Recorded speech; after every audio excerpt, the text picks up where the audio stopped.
Carole Malone skewers Labour with just one line in furious immigration row.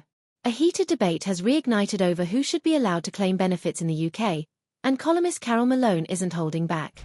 On a recent episode of The Jeremy Vine Show, the outspoken Daily Express commentator delivered a blistering attack on the Labour government, and took aim at the UK's immigration and welfare policies in one bold sentence.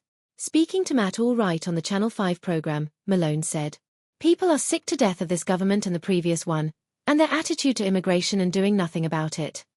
She added a sharp line that since stirred up national conversation. Britain cannot be treated as a charity for the rest of the world. Malone's remarks come just as official figures were released showing that over 211,000 individuals with indefinite leave to remain in the UK, not part of the EU resettlement scheme, are currently claiming universal credit.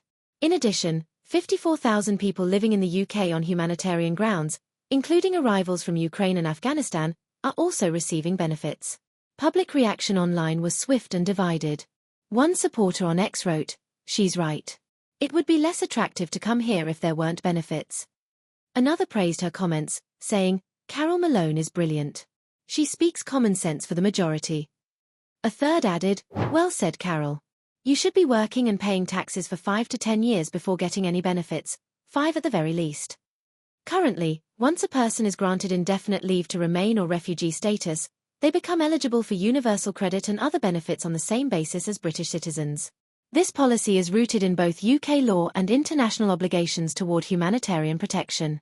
The newly released statistics mark the first time that the immigration status of universal credit recipients has been made public, and critics argue it could fuel further calls for a review of benefit entitlements for non-UK citizens. As the cost of living crisis continues and public services feel the strain, Carole Malone's comments have struck a nerve, igniting a national conversation that's far from over. Don't forget to like, share, and subscribe for the latest updates on UK politics and immigration.